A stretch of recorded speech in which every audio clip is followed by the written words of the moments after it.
Hey, what's up, guys? It's Carlos here. Let's talk, the voice of El Paso. You see me rocking my Raider hat? Ooh. Anywho, um, let's talk about this weekend's fight. Nothing new out of, you know, Tank devouring Martin. Martin had the right idea at the beginning of the fight, but I think he just ran out of gas. Using a lot of movement uses up a lot of energy. Your conditioning has to be through the roof. If it's not, hey, guess what? You're gonna gas out, and that's pretty much what happened. And Tank was pretty much knew he was gonna gas out, and then he started to hit the body a little bit more and kind of just take the gas out of Tank, empty the tank a little bit more, and then boom, he landed that uppercut that just really dazed. The uppercut I think actually knocked Martin out, but he finished him off with that left hook. Um, so Subriel Matias got beat, which was surprising to me. I haven't seen the fight because I was watching the Tank Martin fight, but so I'm not sure how he beat him. I haven't watched the highlights yet or the fight. I'll probably watch him this week, so then I'll let you know what I think about that. But let's move on to Benavidez. If you're a fanboy, go ahead and log off because I'm going to tell you right now, you're not going to appreciate what I have to say because I'm going to give it to you straight how I saw it. He won the fight clearly. There's no two ways around that. He won.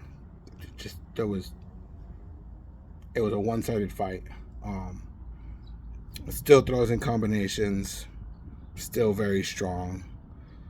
But I'll tell you, when he fights at light heavyweight, he's not as strong as he thinks he is, or as some of you fanboys say he is. He's not.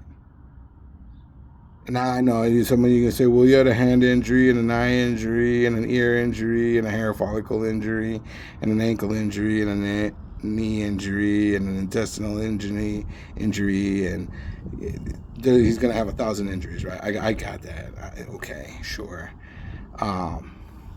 Bottom line is that he still didn't show us no good head movement. He still didn't show us no footwork. He still has zero lateral movement. He still doesn't have any angles when he fights.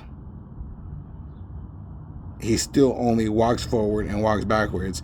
And his defense is get behind my shield and just withstand the storm. All right, cool, I guess.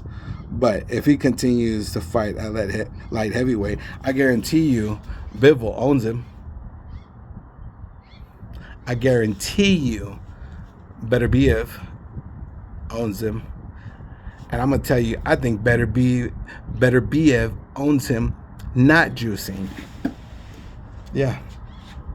So naturally, Benavidez is going to go down to 168 and challenge Canelo again and continue to cry about how Canelo won't give him a chance and this person won't give him a chance and blah, blah, blah, blah, blah, blah, blah.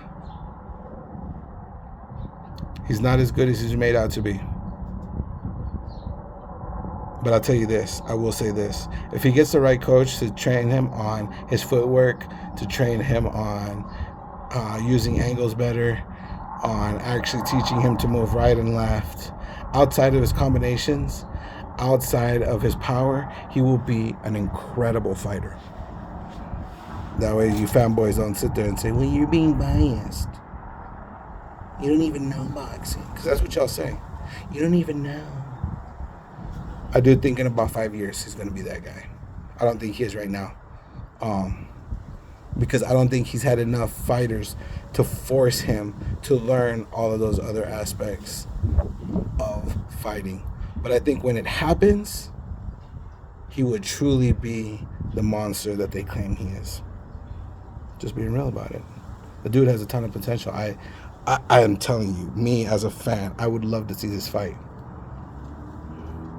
So, let me know what you think in the comments. Let me get some likes, some shares, some saves, whatever. Oh, and if you're one of them dudes that comes on there and criticizes all the kids for sparring, but then you don't want to talk to me on here, about discuss boxing, man, it's easy to criticize kids.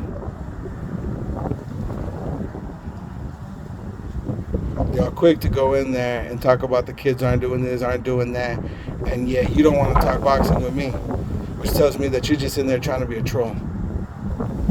Take that elsewhere. As always, this is Carlos at Let's Talk, the voice of El Paso. Talk to me and I'll talk back. Peace.